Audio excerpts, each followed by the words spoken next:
Karen, for allowing us to come and talk to you today about an exciting program that we're doing at the University of Pittsburgh, and also to tell you about osteoporosis or your bones.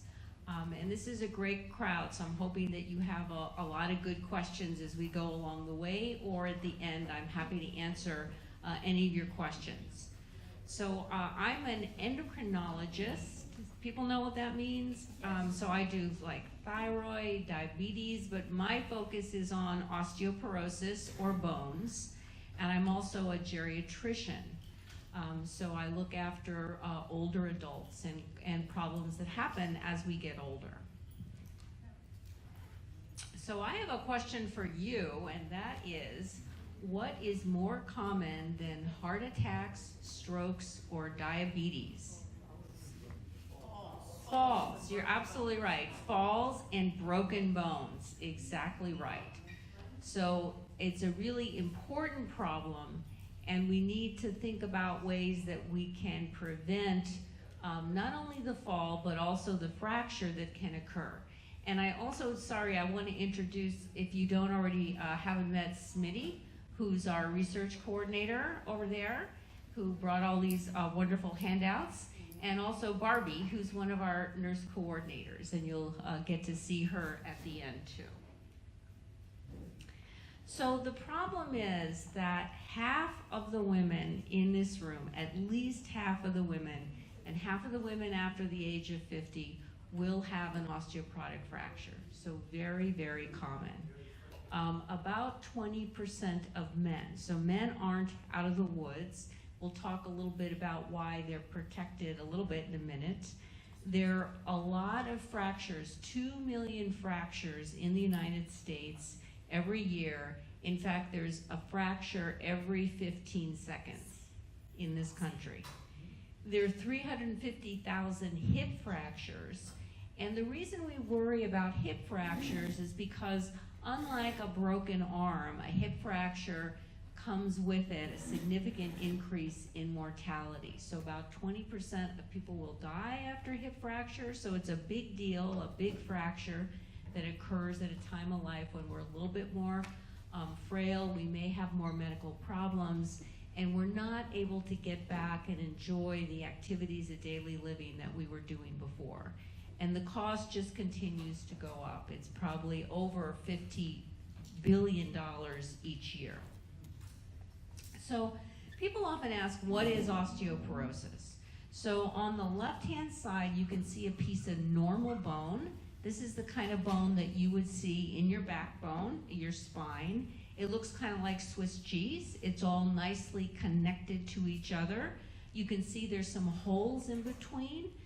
That's where the bone marrow is, a lot of blood components, but it has this, in a sense, spongy characteristic when we are younger, and that there's a little bit of give. It's not like a stiff pipe.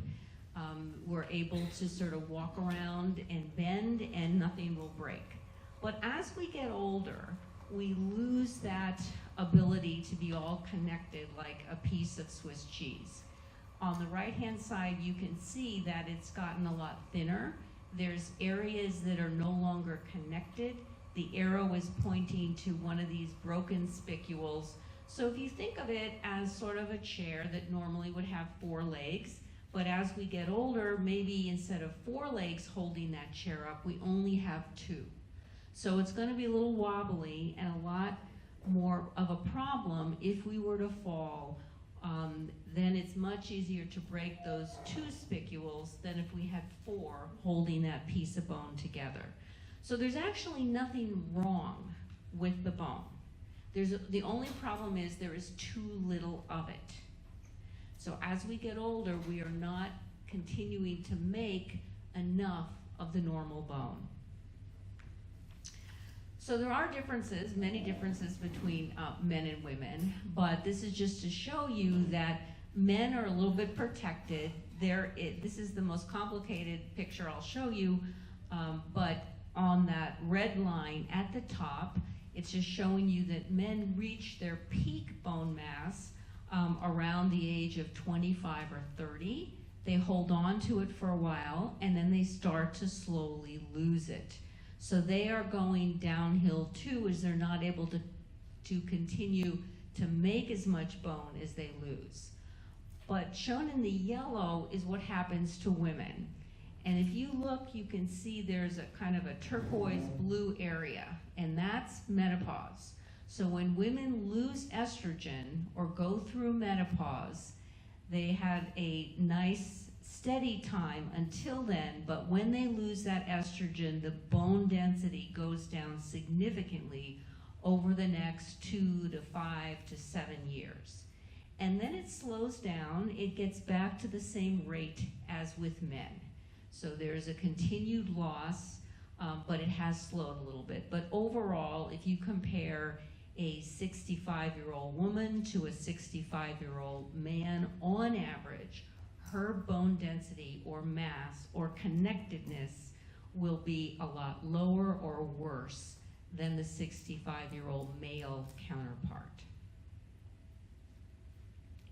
Now, there are a lot of risk factors for osteoporosis. One of them is a diet low in calcium. We'll talk about calcium a lot in a minute.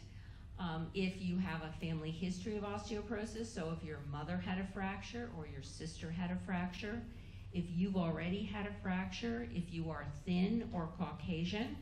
So the individuals that have the highest bone mass are African Americans, followed by Hispanic, and then Caucasians actually have the lowest bone mass on average. If you're not very active, if you are a smoker, there are a variety of diseases. The one that you may know of or heard of is hyperthyroidism, or someone whose thyroid is too overactive, like Graves' disease. And there are a variety of medications, some medications that prevent seizures, that we may need to be on steroids, glucocorticoids, or prednisone you may have been on for a variety of things. And also some medicines that prevent heartburn also will lower the ability to absorb that calcium and can cause bone loss. So a lot of different risk factors. Now the good news is that there's an easy way to diagnose this, and it's called a dual energy X-ray absorptiometry, or DEXA. Have people had a DEXA? Terrific. Okay, so many of you are aware of that and have them. It's a very easy way. A scanner goes over your body. You're not in any enclosed tube. You're open to the air. It goes over you and paints sort of a picture of your spine and your hip, and then it will tell us where you are compared to where you should be. And it will tell us if you're normal for bone density, if you have low bone mass, or what we also call that osteopenia, or if you have osteoporosis. And the important thing is can this be prevented? And we're very, very lucky because we have a lot of good ways not only to diagnose, but to prevent and to treat.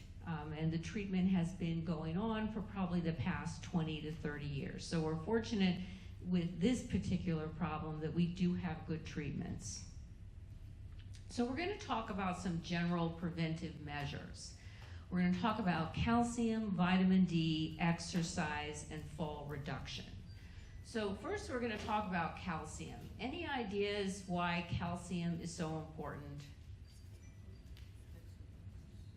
So calcium is important because of it goes into our bone, and our bones are made of calcium. But why would we have this whole bank of calcium in our bones? It's like a big deposit of calcium, and that's because your blood calcium controls or helps control your blood pressure, your heart rate, your muscle tone, your nervous tone. So calcium is really important for all these things, and if your blood calcium gets too high or too low, then you can have problems with your blood pressure, your heart rate, your nervous tone, your muscle tone. So the body has this big bank of extra calcium that we've been depositing calcium into for many, many years. We were really good when we were growing up at getting that calcium sucked into the bones. We're not as good as we get older because we tend to lose more than we can actually get in.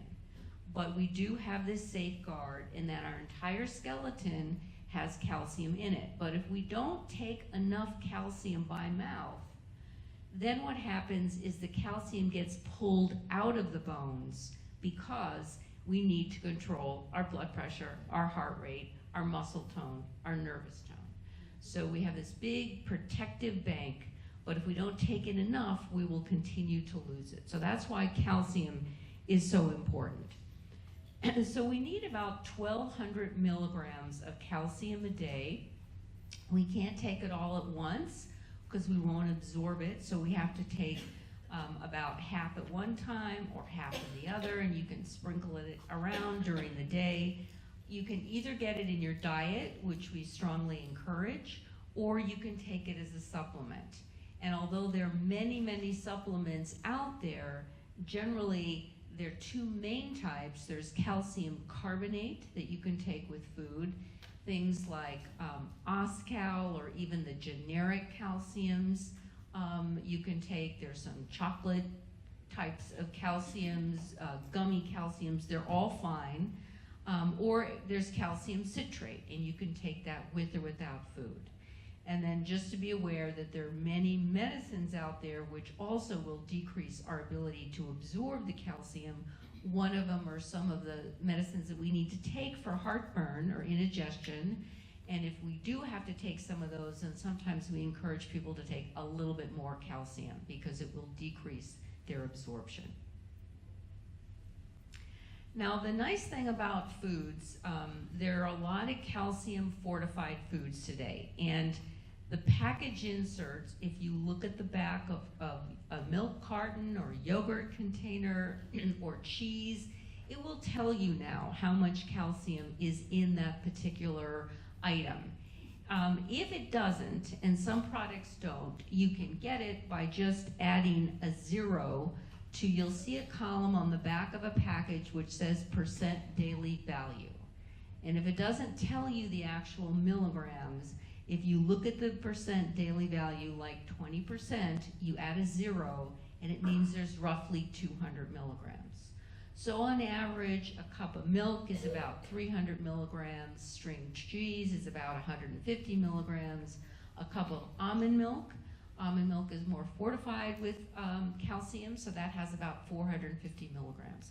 But there are lots of choices. There are now a lot of nutrition bars and nutrition drinks that all have calcium, and many of the multivitamins that we take over the counter have a reasonable amount of calcium. So there's a lot of ways to get it other than the diet.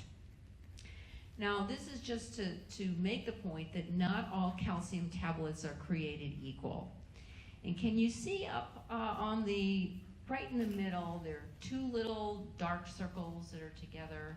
And if you look a little bit higher, you can see a couple more, and a little bit higher, you can see a couple more. So these are calcium tablets that this person got an x-ray for a totally different reason, but they were the calcium tablets that were not absorbable, did not break down, and they were just going through her gastrointestinal system and coming out the following morning completely whole. So the type of calcium you take does make a difference.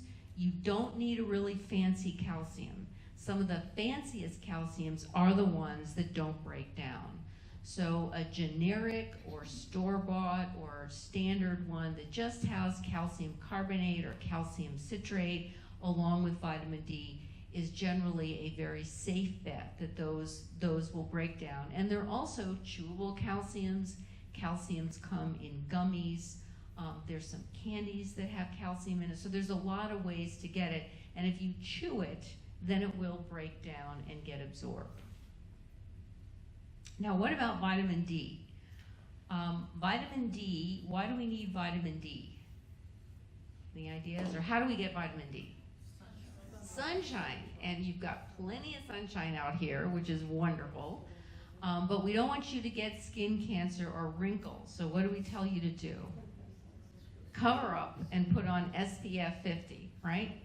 And when you put on SPF 50, you can't absorb the vitamin D in your skin. So continue to use the SPF 50 because we don't want you to get skin cancer and wrinkles. But there's very little foods that have vitamin D in it. So generally we have to take a vitamin D supplement. We need roughly 1,000 units a day. You can get that in a daily multivitamin. You can get that in a pure vitamin D supplement. But we need vitamin D in order to absorb the calcium, but also vitamin D is really important for your muscle tone and muscle strength. And also if you, and joint discomfort. So if your vitamin D is really low, you can get muscle weakness, joint aches, discomfort walking, greater falls. And because we live in not always so sunny Pittsburgh, even if we are outside and we were to get sun on our arms and our legs, we probably would not get enough from sunshine. And we also don't encourage that because you don't want skin cancer and wrinkles. So easiest thing to do is to take a pure vitamin D supplement or to get it in a multivitamin. And it's roughly 1,000 units a day. And then there's exercise. So exercise is also important for your bones, but it needs to be a weight-bearing exercise. Now swimming is an excellent exercise and it's really good for your joints and your muscles, but it doesn't help your bones because it's not weight-bearing. You are in the water. So it has to be something like walking or some type of strength training exercise where you are doing something against gravity. And you probably have exercise programs here? Yes. Excellent. And you've got a beautiful campus to walk around. So all of that is positive. Walking is one of the best and easiest things that you can do. It's good for your bones. It stimulates your bones to continue to make more bone. If you were to go to bed rest or not exercise, that's when we start losing bone. And then to create a fall-proof home, because over half of the falls that occur happen in the home. So just to think about things like in the bathroom, to make sure that you have grab bars. In the bedroom, make sure you don't have any loose cords or little rugs that you can trip on, that you have a light by the bed.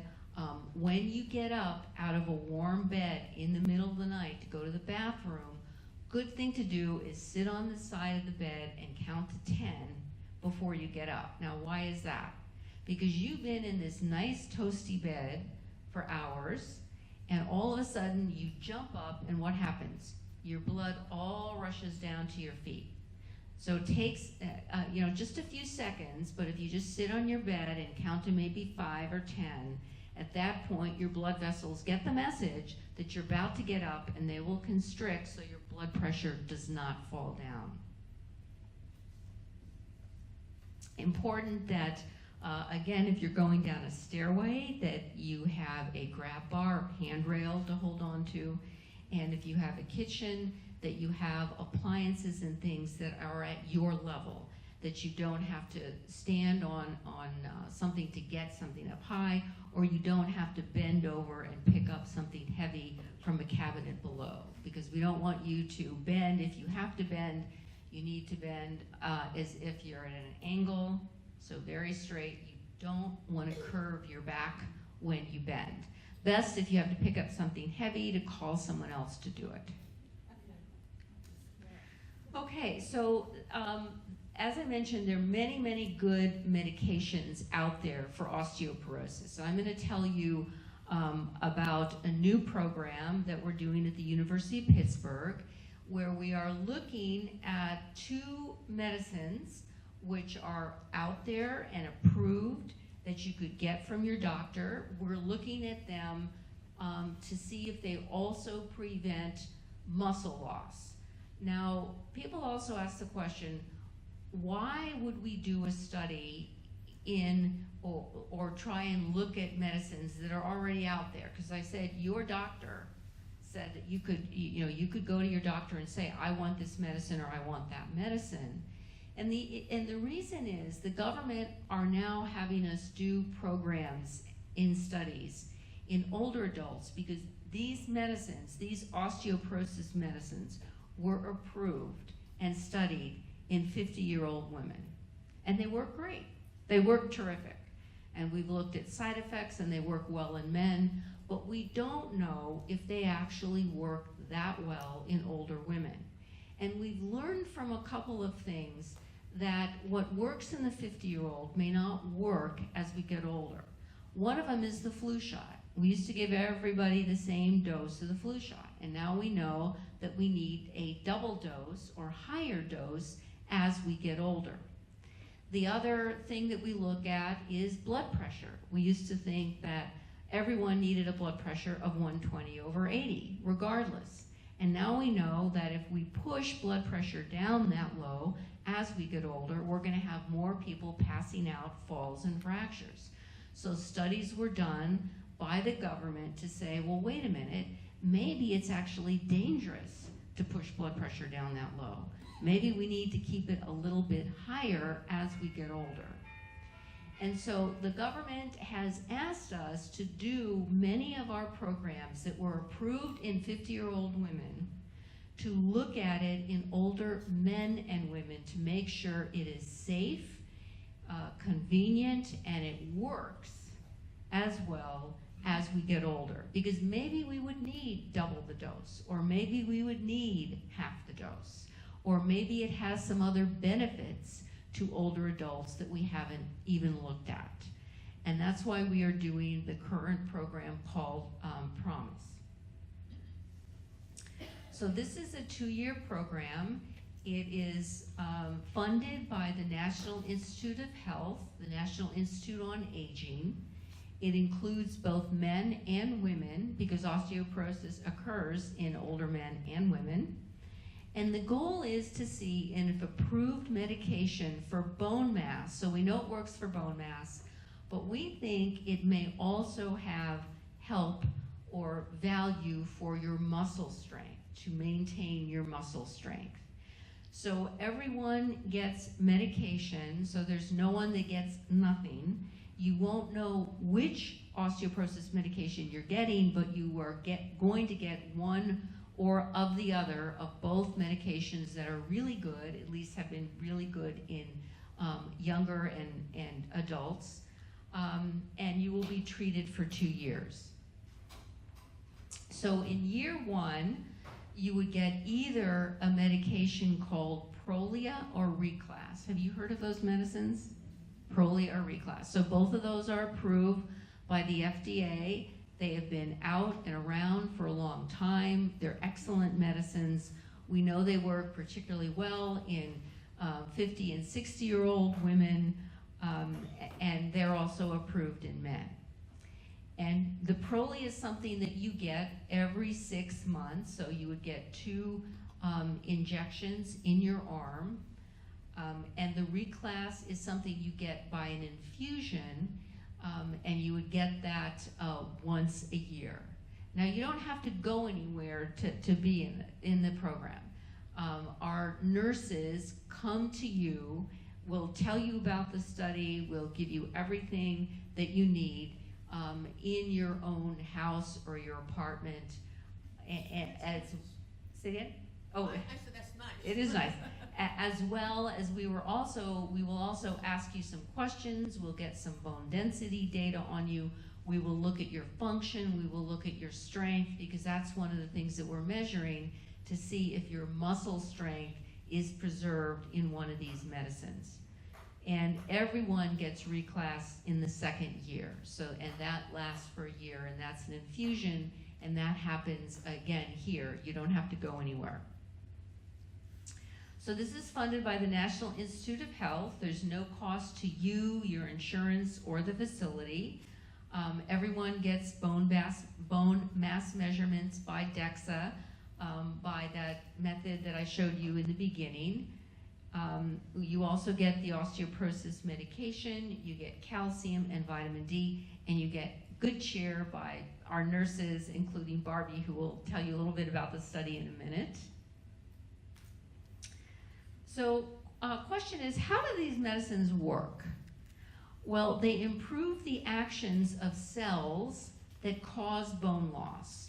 So we have cells that are coming out of our bone marrow, and some of the cells will build bone and some of the cells will break down bone. And these medicines will prevent the cells that break down bone. Now, they don't kill them, they just slow them down. They slow them down so they're not eating up and breaking down as much bone as they would do on their own, and that allows the cells that build up bone to continue to do their normal job. So you end up with some increase in your bone mass. And the other one that we're looking at is the medicine Prolia, because we think it may also have an added benefit of helping preserve your muscle strength and your muscle tone. So all tests and exams are performed in your room on the campus. We bring the DEXA to you. We have our own DEXA bus shown here, the Building Better Bones bus. The nurses will set up appointments with you on days that work for you. And on those days, they'll come and ask you some questions. They will draw some blood. You'll get your bone mass measurements done and the medications. So just to review, there are 4 steps to prevent fractures. One is to make sure you're getting the right amount of calcium and vitamin D. You're doing some weight-bearing exercise. Again, walking is terrific, and if you have other weight-bearing exercises and programs that you do here, that's excellent. Trying to prevent falls, and then medications when appropriate. So we hope that you'll consider joining the program. I'm happy to answer questions.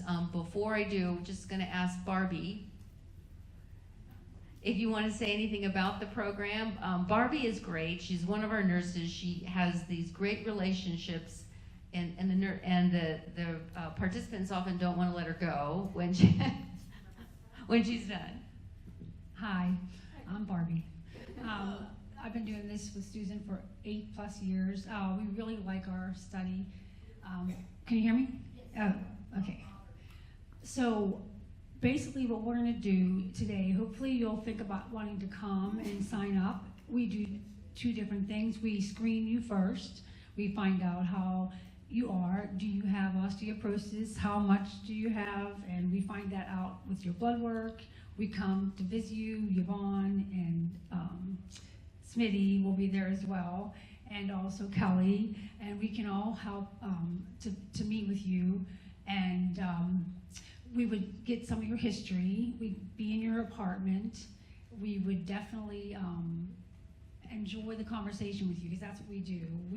You would see us like at the beginning for screening, and then you would see us also. If you qualify, we would go over the consent with you to join the study. So there's two parts of it.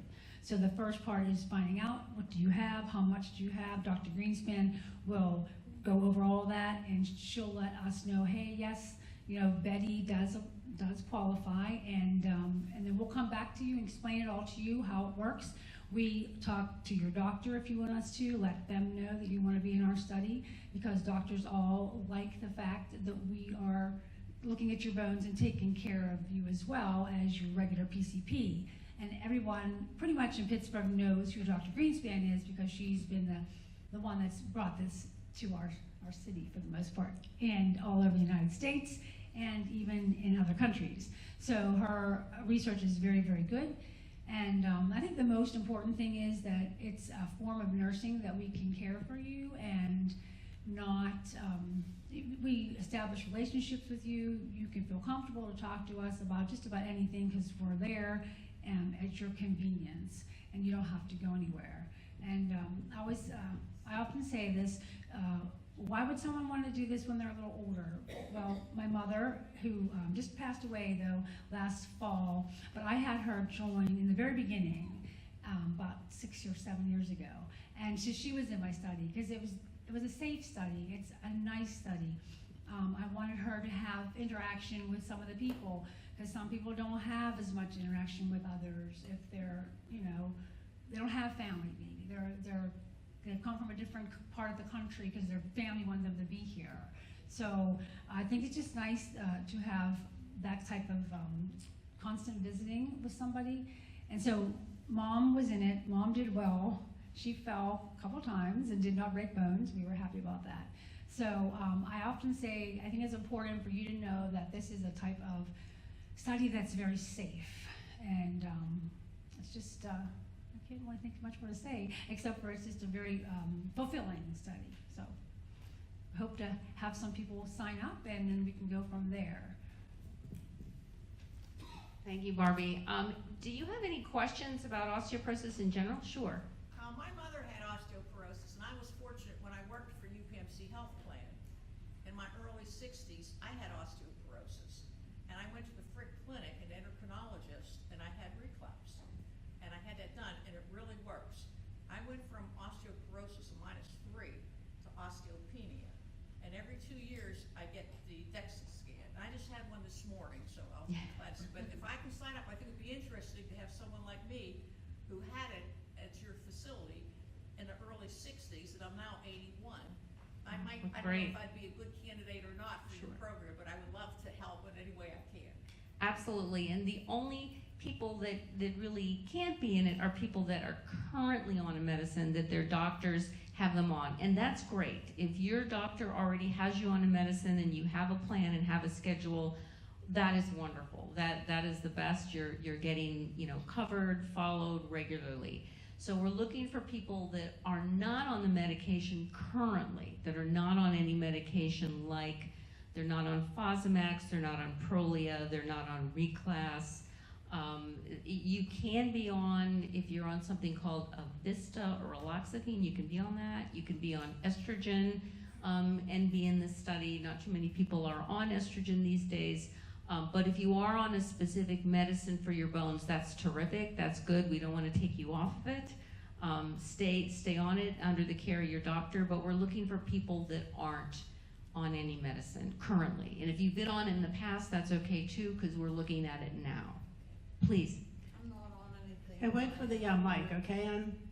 Rose, wait for the mic so everyone can Oh, she's hear. she's gonna give you the microphone so you can. Here you go, sir. So everyone can hear. Okay. I'm not on any, can you hear me? Yes. I'm not on any doctor, any medicine.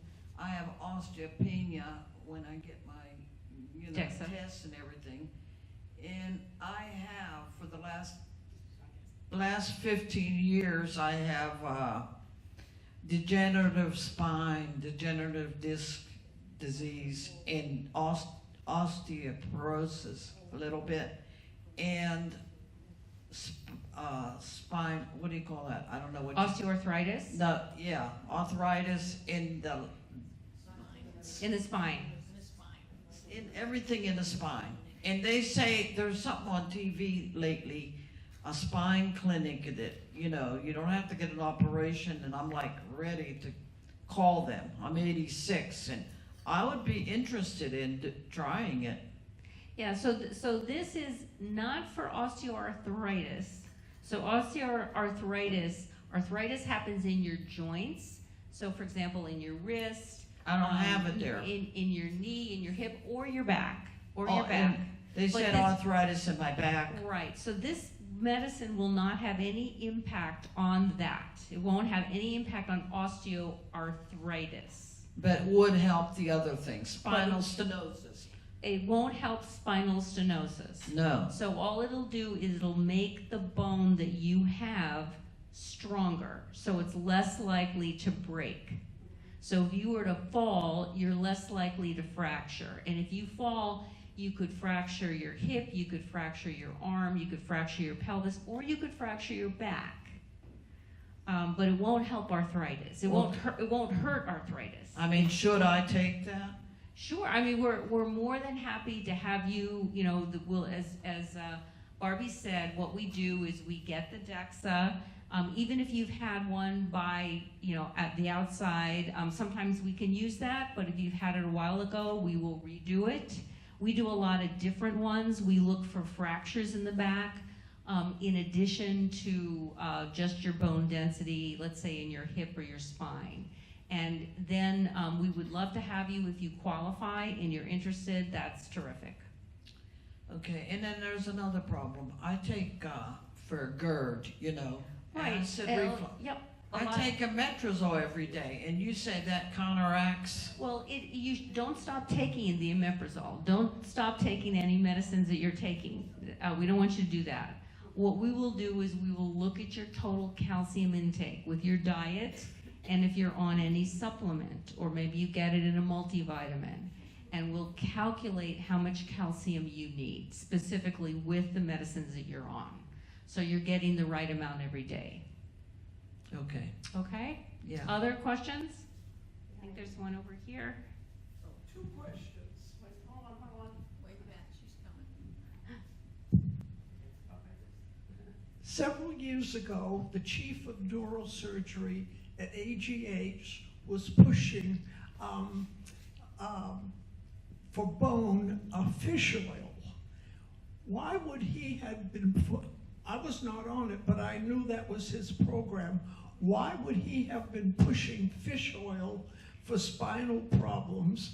And question number two, what is the upper age limit to get into this program? Okay, so we'll answer the first one. There is no upper age limit. We've had people over 100 in the program who've done well.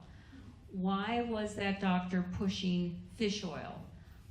It was probably for arthritis, and it may have some anti-inflammatory effect.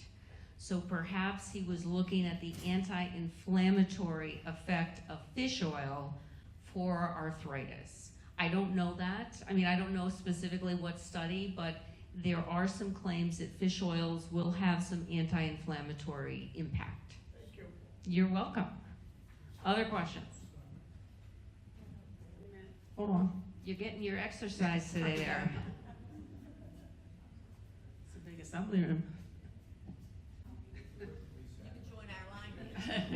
What about the side effects of the different medications? Yes, excellent question. Side effects. So, Prolia is a medicine called, the drug company name is Prolia. It's also known as denosumab. And what it is, it's an antibody to one of the cells that decreases bone mass. So it's one of these, what we call like a designer drug. It's an antibody directed against a specific type of cell. Most people generally do really well with the Prolia. They don't even know they're getting it. We give it as an injection, either in the back of the arm, so generally kind of in the back of the arm where we have a little extra tissue. Sometimes people will get it in their belly and we'll pull up some belly tissue, or even in their leg, pulling up that tissue. So generally people do very, very well with the Prolia. The other medicine is called Reclass, and the real name for that is zoledronic acid. It's in the family of, there are a lot of drugs like this, but maybe you've heard of Fosmax. Yep. It's in that family, but it is a whole lot better. And it doesn't have any gastrointestinal side effects. The only issue is after you get it for the very first time, it's an infusion that's given over 45 to 60 minutes in your apartment.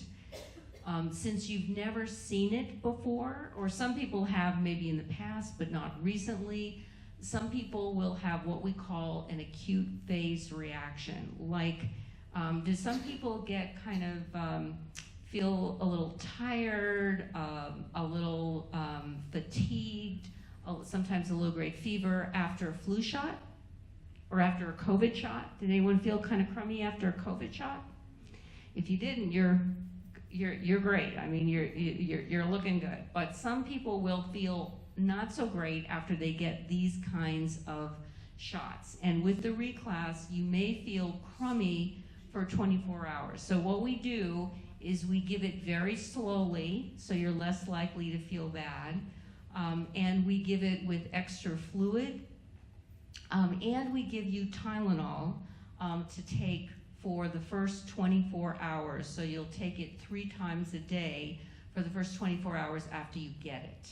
And then most people really sail through, and then you're done for the year, because that medicine lasts for a year. And generally, if you had any reaction to it, if you felt like you were getting a flu shot the first time, if you ever get it again, generally you don't have any reaction because your cells are now used to it. Those are the two, the main side effect is with the reclass. There are some very, very rare side effects that we as a group have not seen ever. Barbie's shaking her head. We ask about a little bit about your dental history. We ask about fractures. We ask about your past use of medicine. So if there's any question that you could have one of these rare side effects, then we wouldn't give it to you. But that's a good question about the side effects. Please. Hold on. Okay. Hi, I'm afraid I'm allergic to Evista. Is any of this related to that? No, that's a good question. So is any of this related to Evista or raloxifene? And the answer is no. It's completely different. Oh, okay, I'll come over.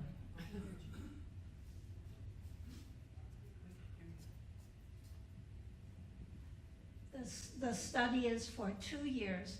If a person is a participant in the study, then what happens after 2 years?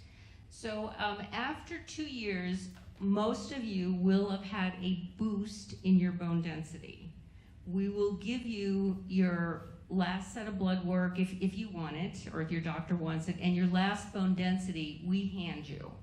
We hand you the report. You can give that to your doctor, you can keep it, but that last year you will have been on reclass, and that will improve or at least maintain your bone density for another year. And very likely you'll just sort of hang there wherever you are. You certainly can go to your doctor and say, can I get this again? But you would have to go to an infusion center to get it. We won't be able to give it to you here. I have a question. Oh, here, Betty, you can go first. I've been in it wasn't a program, but I've had 3 years of the reclass. And they said you would only get 3 years worth and that's it. But they didn't tell me what happens after 3 years. So have you heard of that before? Yes, so it's not that you get 3 years and you're done. It's that you get 3 years and then we often give you a holiday because it actually lasts a long time.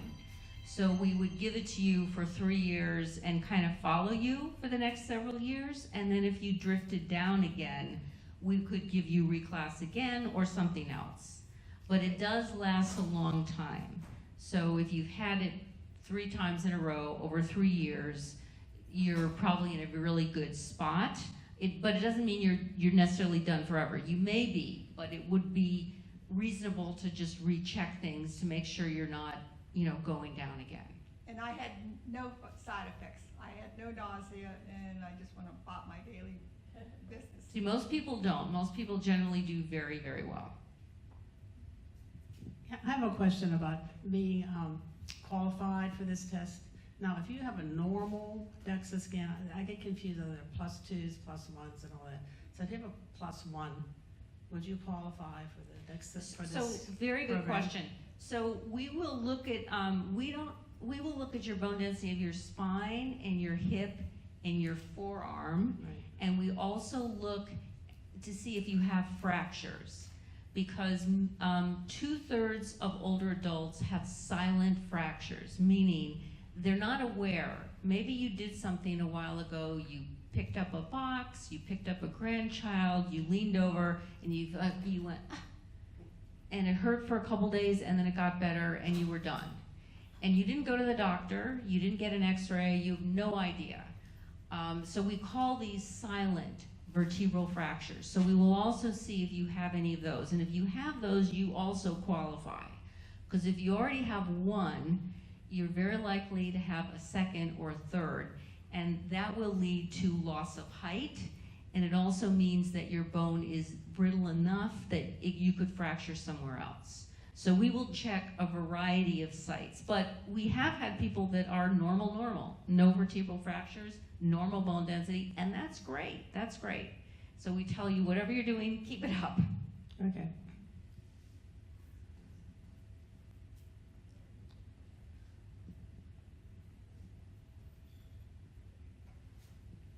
Do you do any communication with our physician, or is the communication that you give to us and then we would communicate that to our doctor? Well, generally it's a start with you communicating to your doctor, but I talk to a lot of doctors, so I'm more than happy to, if you talk to your doctor and your doctor says, yeah, that's something I would consider, because I don't know your history, and your doctor will know your history, and so your doctor may say, that sounds good, or that's not going to work for you, you know. But if your doctor wants any more information, I'm more than happy. I talk to many, many doctors about the program, and I think most of them are very, very positive. Barbie? We write letters to them. Oh, we also, that's true, very good point. We write letters to all your doctors to let them know that you are in this study and you are getting medication for your bone loss. And if they want your baseline blood values, because we look at a bunch of blood values to make sure they're all in line. Again, it's no cost to you, no cost to your doctor, the facility. They can have those, and at the end of the study, we will hand you your DEXA, but you're more than happy to, make a copy and send that to your doctor too. And if our doctor's not within the UPMC system, it's not an issue? No, it's not an issue. They don't have to be a UPMC doctor. This is a University of Pittsburgh study, actually, so we go all over. Yes, whoops. Hi, I have several questions. I think you've left out some things. Let me ask all the questions and then you can reply to them. I'm curious about why you're recommending a DEXA scan, because it is known to be relatively unreliable compared to REMS. Why don't you use REMS? Secondly, I'm concerned about why you don't recommend protein. Bones, as I don't have to tell you, bones are composed largely of protein as well as calcium. Why aren't you studying the relationship between protein and that? I wonder, by the way, why the UK recommendation for protein is 700 milligrams and the one in the United States is more than that. If I move to the UK, do I need less calcium? I don't know. And finally, I have read a study, I have it here on my computer, by Johns Hopkins. I trust Johns Hopkins. And the title of the article is, "What is the best calcium supplement?" Have you read the article? No, well, I'm not sure which one you're referring to. Their answer is very similar, very simple. The answer is none. And they go through and explain, they go through and explain that calcium supplements are related to an increase in polyps that can be cancerous. It's related to an increase in kidney stones, and calcium supplements are related to an increase in calcium deposits in the heart. So you're recommending calcium supplements in things like almond milk and that sort of thing, and I'm concerned about taking those. Those are my questions. Thank you. So you're gonna have to repeat some of your questions again, but let me hit the first one, which is why take a calcium supplement? That's a very good question. It's an excellent question. There's been ongoing debate for many, many years about calcium yes, calcium no. And some of the best papers have been written by the same authors, one time saying yes, one time saying no. The Women's Health Initiative, which was one of the biggest studies, which included calcium, has come out with yes and no for calcium. And if you look at the recommendations are now getting re-reviewed by the U.S. Preventative Services Task Force, if they continue to have that service. But that's next on their docket to review it. Excuse me for interrupting. Calcium or calcium supplements? That's the issue. So they're looking at both. They're looking at both. So, but I understand what you're saying with calcium supplements. What that big study showed that calcium in your diet is better than a calcium supplement. But if you don't have any calcium in your diet, then you will lose calcium every day in your urine. And you will end up with bone loss. There were very, very good metabolic studies done many, many years ago. And if you look in the literature today, you are going to find excellent people who have written calcium yes, excellent people that have written calcium no. But if you look at most of the guidelines today suggest getting either calcium with your diet or a calcium supplement. And we generally don't like to give it to you all as a supplement. The nurses will encourage you to get it by your diet, but if you don't, you still need some. Because if you don't, you are peeing out calcium every day. And the number of people that get calcium from stones is minimal. There's actually controversial evidence about getting calcium leading to atherosclerosis. There have been some excellent studies showing that it does not lead to atherosclerosis. So I don't know what the Johns Hopkins study is actually, what they're pinpointing or referring to. But I think that's a controversial topic too. So I understand what you're saying and your concern, and we will encourage you all to get it by your diet, but if you're not able to get enough by your diet, we can give you that. And if you decide you don't want to take it, that is also up to you. Barbie, do you have? Well, one of the things we do, when you take your blood, so we do check your calcium level, we check your blood.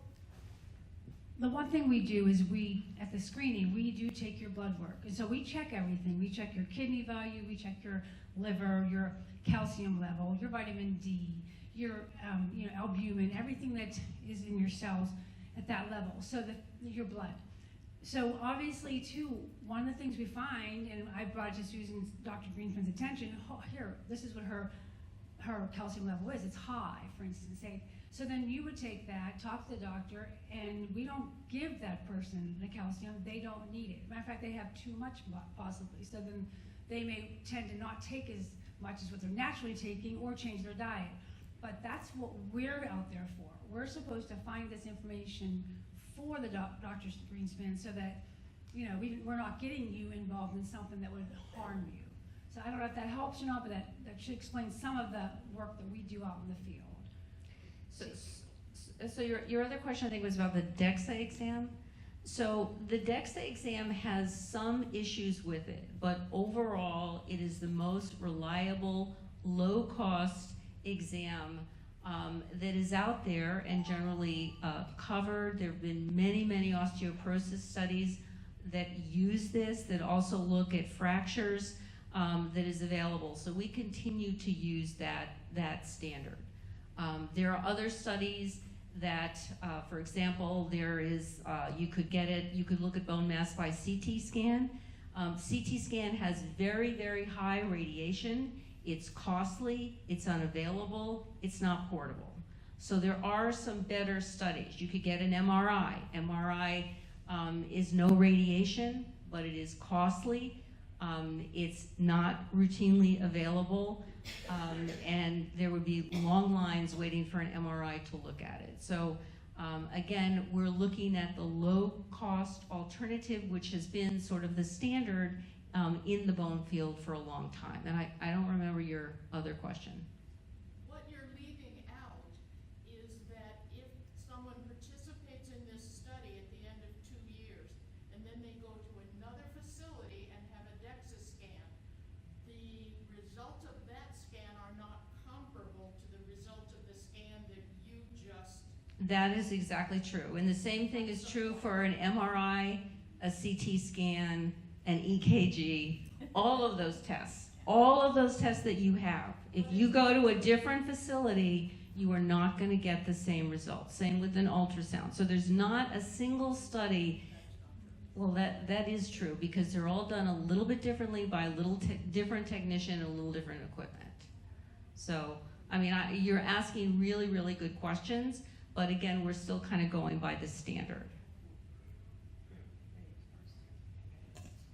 When I had to have a tooth pulled, my dentist was very upset that I was on reclass because of something about your jaw when you Right. have that. And so I went back to my endocrinologist and told him, and then they start corresponding. So which is worse? Maybe I don't have to have the dental process or procedure done, but what are my chances of falling and breaking a bone and being incapacitated for that? Right. So they considered my age, how much osteoporosis I had, and so there was quite a controversy between the two doctors about this. Right, so there has been a concern by some dentists, something called osteonecrosis of the jaw, which is very rare. It's about 1 to 10,000, 1 to 20,000 people that have been on certain medicines for years, generally more than 3 years for Reclass or 5 years for Fosamax.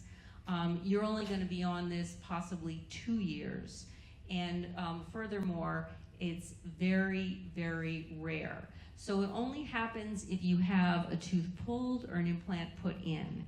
And that's maybe what you were having. But it won't occur if you're having just your teeth cleaned or a root canal. And the American Dental Association has come out and said that it is fine for you to continue to take these medicines when you have these procedures done.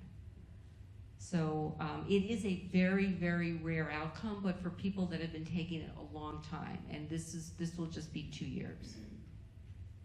Yes? Can you tell me if the classification statistically still remains the same, like a bell-shaped curve, that when they diagnose you with -1, 2, or 3, or +1, 2, and 3, is that still consistent today? Yes, yes. So they're still using that same T-score with the bell-shaped curve. Exactly. And you feel right. that's very valid and reliable? It's been validated several times with different databases, a United States database, databases that were in Europe, and those are the main ones, the main databases. Thank you.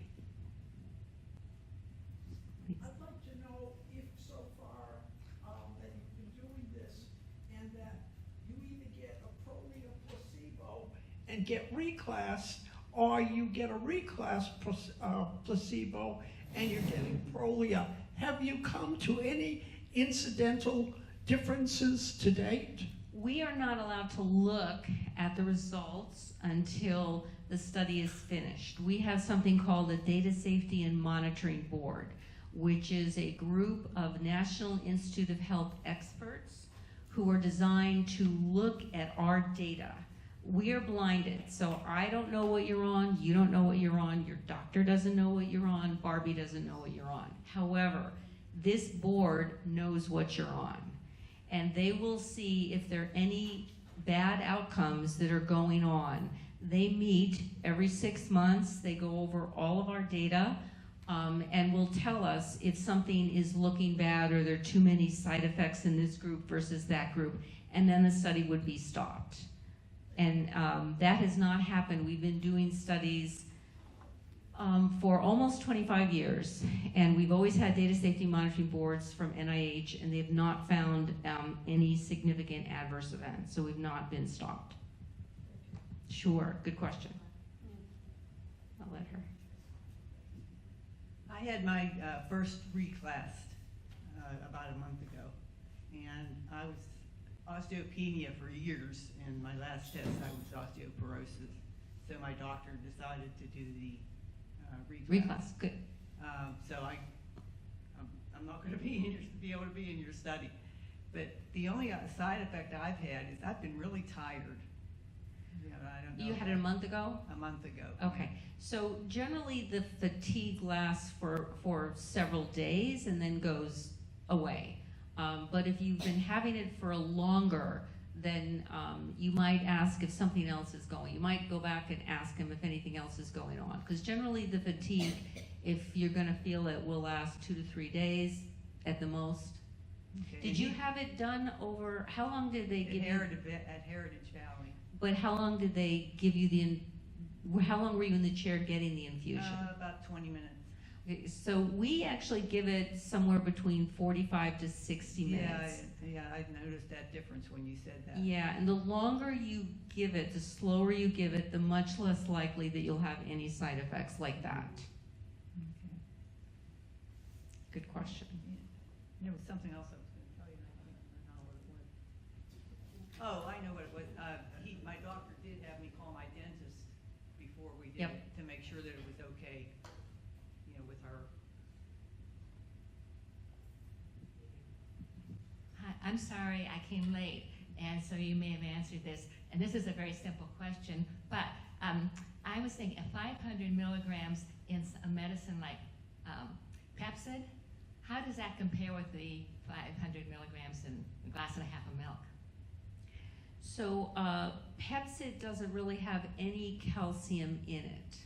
Is that what? Well, that's what I'm blocking on the name of what Pepsid is, but it is not a calcium product. It's a product to actually decrease the acid production in your stomach. So it's not related to a calcium tablet. That's what I was wondering, because it does say on the label 500 milligrams of calcium, and I thought, oh, I take calcium pills and drink milk and all, am I getting too much calcium? So is your a combination of Pepsid plus calcium?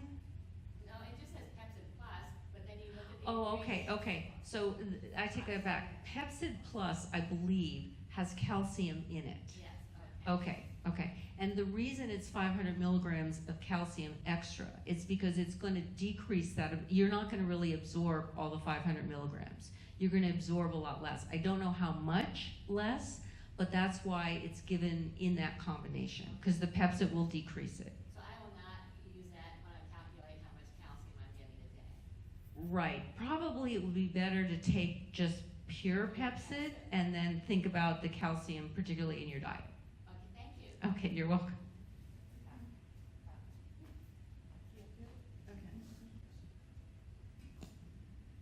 Hi, I am currently taking the Prolia and the reclass. However, 2 years ago, I fell and cracked my pelvis. And I've gone to doctors. They said there was nothing they could do for that, because if they would try to put a screw or something in there, something else could crack. What is your feeling on that? So that's a complicated question, but unlike a hip fracture, we don't have a repair for pelvic fracture other than rest, and it has to heal on its own. But there are some bone building medicines available now that you might talk to your doctor about that would be good for repairing a pelvic fracture. Not the Prolia or the reclass, but there are some bone building medicines available. So I would just have to get it that way and see what they recommend? Correct. Do you think it could be maybe the same doctors that were going to do the surgery? They called me in at Allegheny General.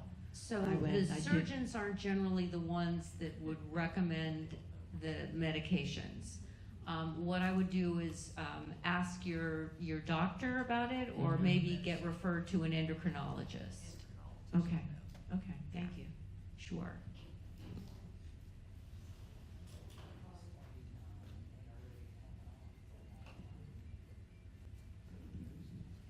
How long has this specific study been going on?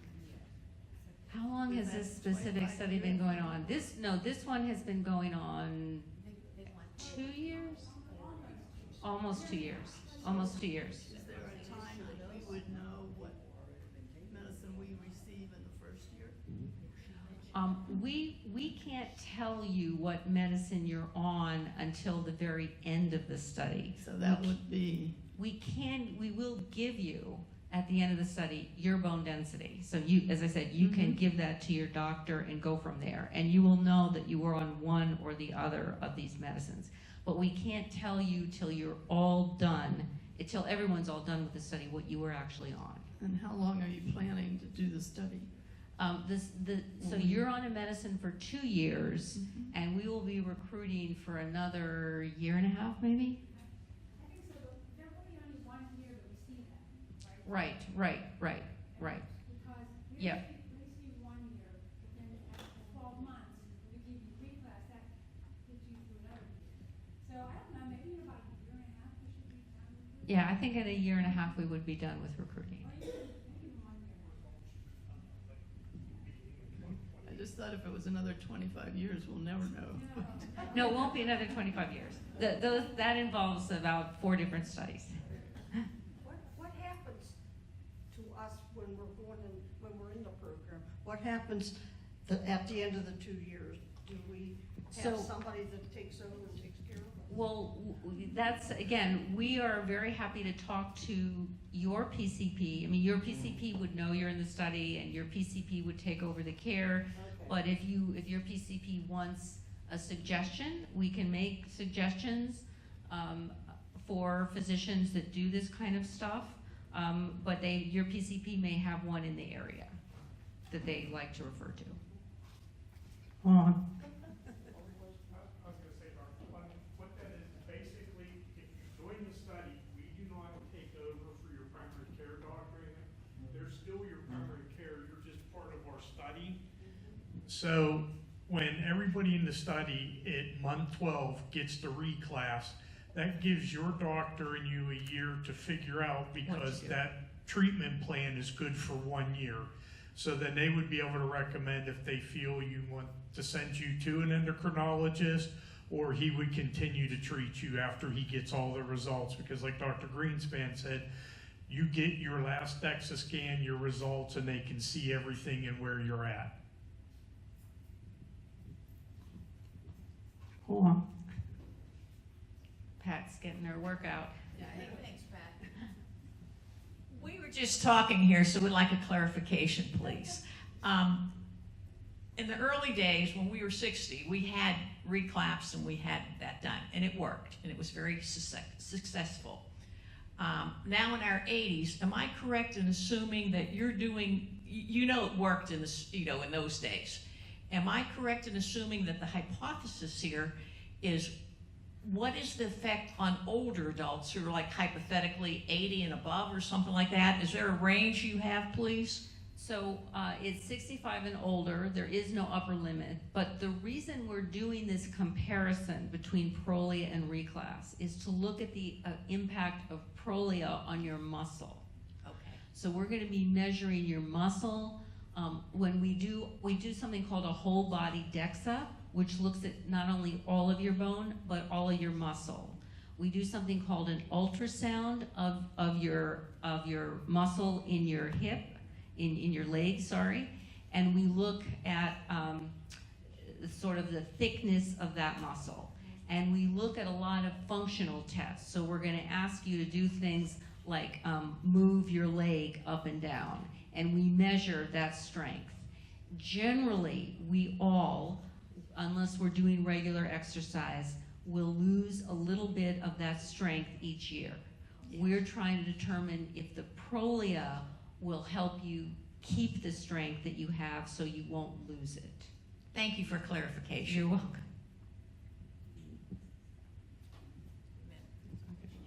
Pat's coming. Get your right around that, Patty. You mentioned that some medicines, if you take some medicines, that you cannot be in the program.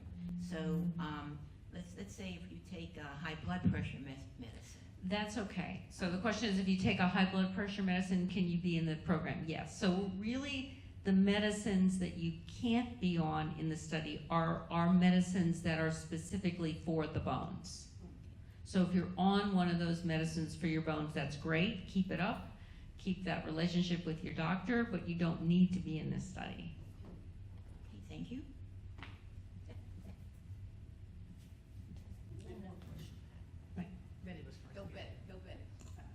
I thought you said that the reclass was an infusion. It is an infusion. Reclass is an Yeah, infusion. but then if the other one is an injection, we are going to know which one we're on. No, because you're going to get both. You're going to get a placebo of one and the real one of another. So the first time you're going to get an injection and you're going to get an infusion. And you won't know, and Barbie won't know, and I won't know what you're getting. The only people that know what you're getting is the pharmacy knows what you're getting. We have a biostatistician who knows what you're getting, and we have something called a data safety and monitoring board, and they know what you're getting. We don't know what you got until everyone is done with the study, but you will get one bone medicine. You just won't know what you're getting the first year. The second year, everybody knows they're getting reclass. They all get reclass. We tell you you're getting reclass and you know it. Because we're looking at the muscle strength in that first year. That's the main part of the study. We're also looking at your bone density, and we'll tell you about how that's improving. We look at vertebral fractures if you're getting another one, but the real reason behind this is to look at the muscle and function. Because if it turned out that Prolia was not only good for your bone and your muscle, well, that would be terrific, because you would be getting a double benefit of that medicine. And there are lots of animal data and some early human data to suggest there's that possibility. Will it make any difference? Will you interview the people about their exercise? Because there are a lot of us that are in exercise programs here. And if that's going to make a difference, we actually do some what we call function tests. So we do a lot of strength tests. And so regardless of what exercise you're doing, we have the baseline of how strong you are and how good you are on the function tests, your balance, your getting up and down, your grip strength, and then we look at that again in 12 months. So you should just keep doing what you're doing, but we'll have your baseline, however good that is, and you can, keep doing that exercise. That's terrific. But we'll have the before and after to look at that. One other question. Ask about the eyes. We have one other question, because several of us have eye issues, and we get eye injections. And do either of these medicines interfere with your eye injections at all? No, these medicines will not interfere with your eye Excellent. injection. Hey, Betty, we should sign up.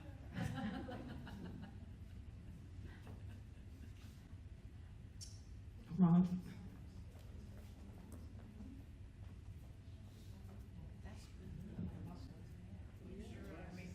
I hope this is a fun question. Endocrinologists treat glands and hormones and things like that. Those of us who have osteoporosis and whatever, we go to endocrinologists. Why do we do that? And why isn't there an osteoporosis specialty in the medical field? Really good question. Excellent question. So this is a fun question. So it turns out there are a variety of specialties that treat osteoporosis. So exactly right. Rheumatologists treat them. Some geriatricians specialize in osteoporosis, but it's mainly endocrinologists. And the reason is because endocrinologists like different what we call feedback loops, and we like hormones, and we like this stimulates that, and that stimulates this. So if we turn this one down, then that goes down. And there's a lot of that in the bone world. Because there's something called parathyroid hormone and calcium. It turns out vitamin D is acting like a hormone. So there's a lot of feedback loops in the bone world. So endocrinologists really like all those different feedback loops. So that's why we do that. But as you said, rheumatologists will also do it. And actually there's some gynecologists that specialize in osteoporosis. And a lot of that has to do with estrogen, because the 50-year-old who has to decide whether or not to take estrogen has a big impact on maintaining your bone. And when you lose estrogen and go through menopause, you lose a lot of bone. So some gynecologists are also interested in osteoporosis, but good question. Will we ever see an osteoporosis specialist? Specialty in medical school? Probably not. Probably not, because the specialties are pretty much set up. But anyone can actually go into that specialty. So we give courses and things in osteoporosis, and we see family practice physicians, gynecologists, rheumatologists. Endocrinologists are still the bulk. We see primary care physicians, we see family practice physicians. So there are a lot of people that are interested and want to make it their little subspecialty in whatever else they're doing. I have one simple question. Yes. I take what's called letrozole. It's an estrogen killing substance. Is that breast cancer? But that's not an estrogen medication, it's just that it works against estrogen. Correct. So that wouldn't make me not be able to participate in the No, program. no, it wouldn't. That we have many participants who are on medicines to lower the estrogen for those issues, so that won't make a difference at all. Okay, well, you've been a terrific audience, excellent questions. I hope you all considered joining the program, and it's been a delight talking to you today. Thank you so much.